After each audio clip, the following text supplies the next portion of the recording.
అనేక చూస్తే కొరింథీయులకు రాసిన మొదటి పత్రిక 15వ అధ్యాయం 3వ వచనం. నాకు ఇయ్యబడిన ఉపదేశమును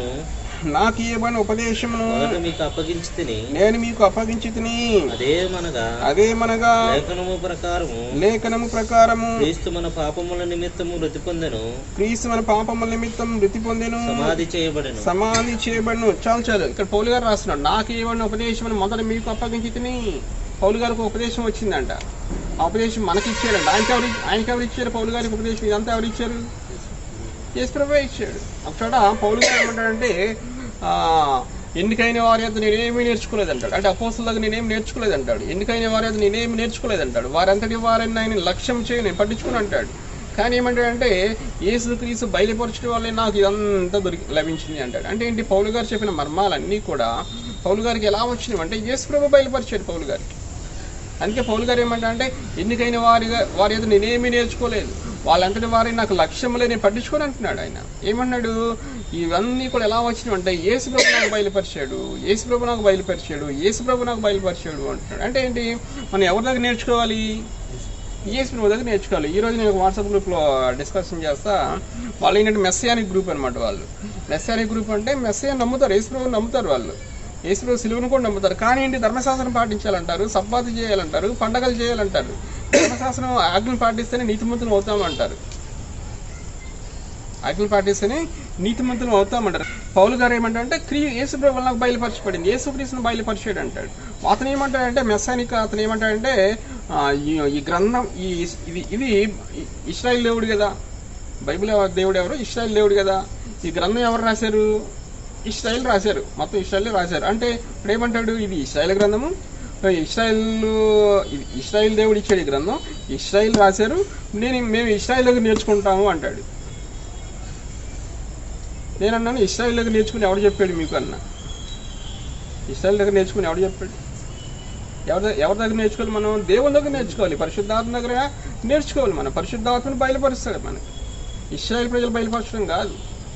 అసలు ఇప్పుడు ఇశ్రాయేల్ దగ్గర నేర్చుకోవడానికి ఇప్పుడు రాసిన వాళ్ళు ఉన్నారు? ఇప్పుడు లేరు కదా. వాళ్ళేదో ఇశ్రాయేల్ కాదు. ఇప్పుడు ఎవరైనా దేవుని సన్నిధి దగ్గరికి వెళ్ళినప్పుడు, దేవునితో మన సహవాసం ఉన్నప్పుడు, దేవుని మనం బతిమాలుకున్నప్పుడు, ఎప్పుడైతే మనం మోకాళ్ళ మీద ఉంటామో, దేవుని ప్రార్థిస్తూ ఉంటామో, దేవుని ఆరాధన చేస్తూ ఉంటామో, దేవుడే కొత్త కొత్త మర్మాలు బయలుపరుస్తాడు. అంతే. ఎవరో ఇశ్రాయేల్ ప్రజలు చెప్పాల్సిన పని లేదు, ఇశ్రాయేల్ ప్రజలు నేర్చుకోవాల్సిన పని లేదు. నేను అదే చెప్పాను, ఇశ్రాయేల్ ప్రజలు నేర్చుకుని ఎవరు చెప్పారు మీకు? రిఫరెన్స్ పెట్టమన్నా నేను. ఇశ్రాయేల్ ప్రజల దగ్గర నేర్చుకోవాల్సిన పని లేదు. అదేంటి? వాళ్ళు హెబ్రీ భాషలో పాత నిబంధన రాయబడింది, కొత్త నిబంధన గ్రీకులో రాయబడింది. అంటే ఏంటి? హెబ్రీ భాషలో రాయబడింది కాబట్టి కొన్ని పదాలకి వాళ్ళకి అర్థం తెలుస్తుంది అంతే. కానీ దీని భావం, పరమార్థం తెలియాలంటే ఎవరు బోధించాలి? పరిశుద్ధాత్మని బోధించాలి. మనం ఇశ్రాయేల్ ప్రజలు బోధించాల్సిన అవసరం లేదు మనకి. మనం ఎప్పుడైతే దేవునితో సహవాసాలు ఉంటామో అప్పుడు దేవుడే పరిశుద్ధాత్మనే బోధిస్తాడు మనకి. యేసుప్రభు ఏమంటాడు? ఒక చోట చూపిస్తాను చూడండి, అది చాలా ఇంపార్టెంట్ అనమాట. యోహాను సువార్త 16వ అధ్యాయము 12 నుంచి చదవండి. నేను మీతో చెప్పవలసినవి అనేక సంగతులు కలవు గాని మీరు వాటిని సహింపలేరు. ఇప్పుడు మీరు వాటిని సహింపలేరు. అయితే ఆయన అనగా సత్యస్వరూపి అయిన ఆత్మ వచ్చినప్పుడు మిమ్మును సర్వసత్యములోనికి నడిపించును. ఆయన తనంతట తానే మీ బోధింపక వేటిని వినును వాటిని బోధించి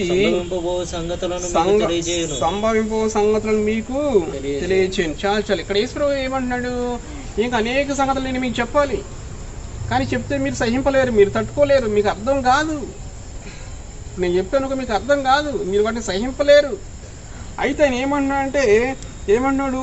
సత్యస్వరూపిన ఆత్మ వచ్చినప్పుడు, సత్యస్వరూపిన ఆత్మ అంటే పరిశుద్ధాత్ముడు వచ్చినప్పుడు ఏమన్నాడు? సత్యస్వరూపిన ఆత్మ వచ్చినప్పుడు మిమ్మల్ని సర్వసత్యంలోనికి నడిపించును. ఆయన సర్వసత్యంలో మళ్ళీ నడిపిస్తారు. ఎవరు నడిపిస్తారు? పరిశుద్ధాత్మ నడిపిస్తాడు. ఇశ్రాయేల్ ప్రజలు కాదు సర్వసత్యంలో నడిపించేది. ఇశ్రాయేల్ ప్రజలు కూడా మళ్ళాంటి మనుషులే. వాళ్ళే మర్మాలు ఏం చెప్పరు మనకి.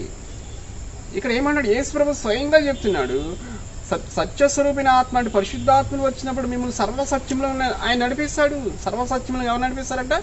పరిశుద్ధాత్మ నడిపిస్తాడు. ఆయన కూడా ఏం చేస్తాడంట? ఏ బడితే చెప్పడంట, ఏవైతే ఉన్నావో అవే బోధిస్తాడంట మనకి. ఏవైతే రాయబడిందో వాక్యం, ఈ వాక్యంలోంచి పరిశుద్ధాత్మ మనకి బోధిస్తాడు. ఇప్పుడు మనం బోధించేది ఎవరు? పరిశుద్ధాత్మ. ఇశ్రాయేల్ ప్రజలు కాదు బోధించేది. వీళ్ళకి ఏమంటే వీళ్ళు ఏమంటారంటే ఇశ్రాయేల్ ప్రజలు మేము వాళ్ళ దగ్గర నేర్చుకోవాలి. ఇశ్రాయేల్ ప్రజలు మనం ప్రేమించాలి, గౌరవించాలి, వారి కోసం ప్రార్థన చేయాలి. మనం బైబిల్ ప్రకారం, బైబిల్ తెలిసిన వాళ్ళు ఎవరు కూడా ఇశ్రాయేల్ ప్రజలను ద్వేషించరు. ఎందుకంటే మన యేసు ప్రభు రెండో రాకలు వచ్చేటప్పుడు ఎక్కడ వస్తాడు? ఇశ్రాయేల్ దేశంలో వస్తాడు. ఇశ్రాయేల్ దేశం యెరూషలేము నుంచి ఆయన పరిపాలన చేస్తాడు. అప్పుడు ప్రపంచానికి రాజధాని ఏదంటే యెరూషలేమే. ఇశ్రాయేల్ దేశమే రాజధానిగా ఉంటుంది. వాళ్ళని ప్రేమించాలి, వారి కోసం ప్రార్థన చేయాలి, అంతే చేయాలి, తప్పు లేదు. కానీ వాళ్ళ దగ్గర నేర్చుకుంటాం అనేది తప్పు. ఎక్కడ నేర్చుకోవాలంటే పరిశుద్ధాత్మ దగ్గర నేర్చుకోవాలి. మనం పరిశుద్ధాత్మే మనకి బోధిస్తాడు. 14 వచనం కూడా చూడండి. ఆయన నా వాటిలోనివి తీసుకొని మీకు తెలియచేయను కనుక నన్ను మహిమపరచును. చాలు. ఆయన నా వాటిలోని తీసుకుని, పరిశుద్ధాత్మ ఏం చేస్తారంట? యేసు ప్రభు సంగతులు తీసుకుని, యేసు ప్రభు గురించి చెప్పబడిన సంగతులు తీసుకుని మనకేం చేస్తాడంట? తెలియజేయను. యేసు ప్రభు సంగతులన్నీ కూడా పరిశుద్ధాత్మ ఎవరు తెలియజేస్తారు మనకి? పరిశుద్ధాత్మ తెలియజేస్తాడు. ఇంకేమంటాడు? ఆయన నన్ను మహిమపరచును. పరిశుద్ధాత్మ ఎవరిని మహిమపరుస్తాడంట? యేసు ప్రభుని మహిమపరుస్తాడు. యేసు ప్రభు భూమి మీద ఉన్నప్పుడు ఎవరిని మహిమపరిచాడు? తండ్రిని మహిమపరిచాడు. యేసు ప్రభు ఏం భూమి మీద ఉన్నప్పుడు తండ్రిని మహిమపరిచాడు. ఈయన పరలోకం వెళ్ళిపోయిన తర్వాత పరిశుద్ధాత్మ వచ్చాడు. పరిశుద్ధాత్ముడు ఎవరిని మహిమపరుస్తున్నాడు? యేసు ప్రభుని మహిమపరుస్తున్నాడు. ఇది ఒక సైకిల్ అనమాట. అంటే ఏంటి? తండ్రి, కుమార, పరిశుద్ధాత్మ ముగ్గురు సమానమైన అధికారం కలిగి ఉంటారు, సమానమైన మహిమ కలిగి ఉంటారు. ఒకరు ఎక్కువ కాదు, ఒకరు తక్కువ కాదు. అంటే ఎవరి పాత్ర వాళ్ళు పోషిస్తూ ఉంటారనమాట. అంటే ఇప్పుడు ఎవరి దగ్గర నేర్చుకోవాలంటే పరిశుద్ధాత్మ దగ్గర నేర్చుకోవాలి.